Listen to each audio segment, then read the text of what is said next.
siap, balik lagi bersama gua di channel Dynamic Ray. Ya, akhirnya setelah sekian lama bisa lagi pakai suara yang kenceng ya kan. Kali ini gua bakal bahas kenapa Ultraman Zero bisa terkenal. Karena ya seperti yang kita tahu, Ultraman Zero merupakan anak emas Saburaya, apalagi hampir di setiap series atau movie Ultraman Neo Gen ada nongolin makhluk. Jadi kita bakal bahas kenapa sih Ultraman Zero ini bisa terkenal. Jelas di sini pendapat gue semua ya. Ya semuanya dari yang gua tangkep. Makanya kalau kalian ada pendapat kalian sendiri ya bisa lah ya. Bang, dia terkenal karena ini. Jadi tanpa berburu lagi, langsung aja simak videonya sampai habis. Ultraman Zero pertama kali muncul atau debut pada Mega Monster Battle Ultra Galaxy Legend The Movie yang rilis pada 12 Desember 2009, yang juga movie itu langsung disutradarai oleh Koichi Sakamoto. Pada awalnya, Zero adalah Ultra yang diasingkan karena sempat ingin menyentuh Plasma Spark. Namun, Zero tidak sepenuhnya diasingkan seperti Belial. Dia malah dilatih di planet L77 bersama Ultraman Leo. Kemudian juga terjawab bahwa Zero ternyata adalah anak dari Ultra Seven. Di awal kemunculannya, Ultraman Zero langsung berhadapan dengan EV Ultra yang saat itu digadang-gadang sebagai EV Ultra terkuat, yaitu Ultraman Belial. Nah memang, banyak orang-orang awam yang tahu tentang Ultraman Zero. Sekali lu tanya aja ya, pasti dia tahu, oh ini Ultraman Zero. Bahkan teman gue yang gak tau Kopen pun, dia tahu sama Zero, oh ini Ultraman yang terkuat gitu. Nah kenapa tuh ya Zero bisa jadi terkenal? Ingat, alasan yang akan gue sampaikan ini subjektif, oke?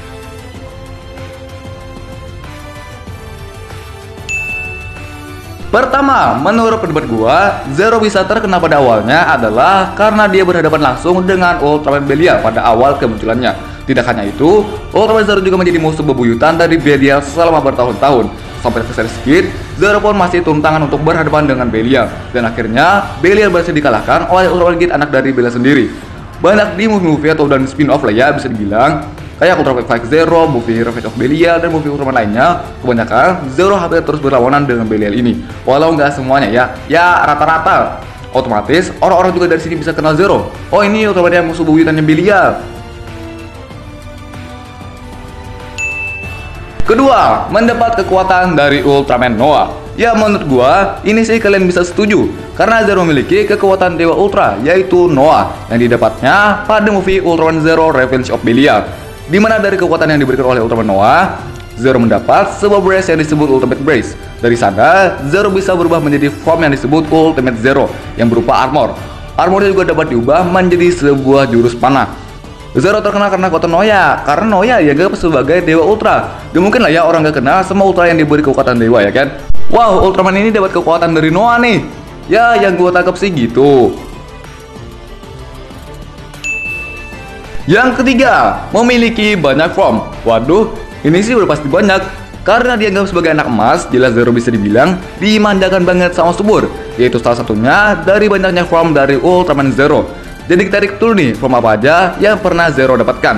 Pertama, Ultimate Zero, itu di movie Revenge of Belial.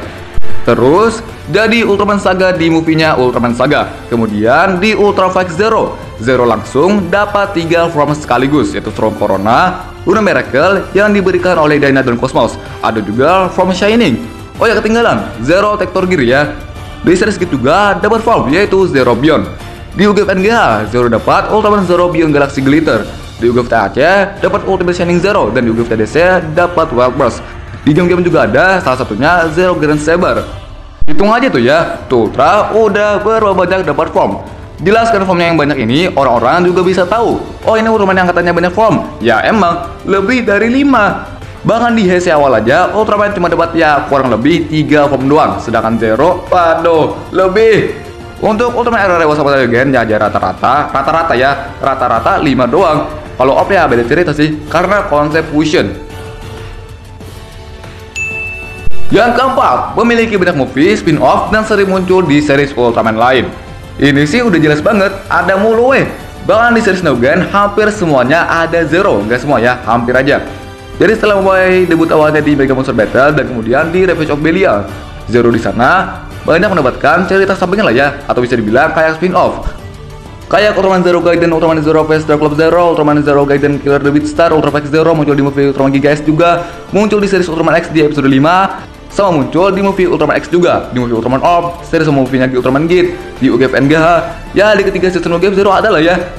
Di series Ultraman 3 di episode 23 juga, dan di series Ultraman Z di episode 1 dan juga di episode 7. Karena banyak banget munculnya di series maupun di mood Ultraman lain, jelas orang-orang yang awalnya belum tahu Zero tentu bakal tahu Ultraman Zero. Oh, ini Ultraman yang namanya Zero, karena keseringan nongol.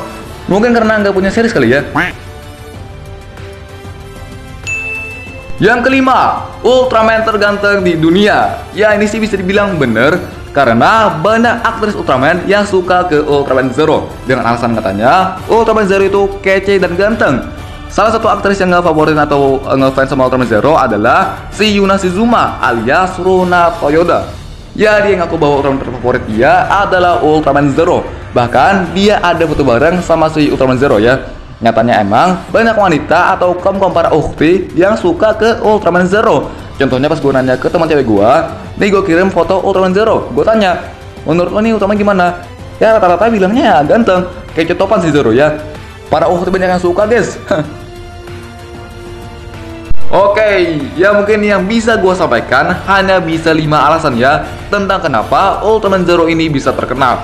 Karena menurut gue ini ya alasan yang terbilang umum. Cuman sekali lagi, ini subjektif dari gua. Makanya kalau kalian ada alasan dan pendapat kalian sendiri tentang kenapa Zero ini bisa terkenal, ya bisa kalian tambahkan sendiri ya.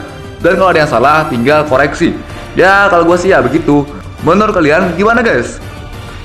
Jadi jangan lupa like, share, komen, dan subscribe agar kalian sebagai makhluk dan warga bumi tidak ketinggalan video baru di channel Dynamic Ray. Itu aja guys. Bye-bye.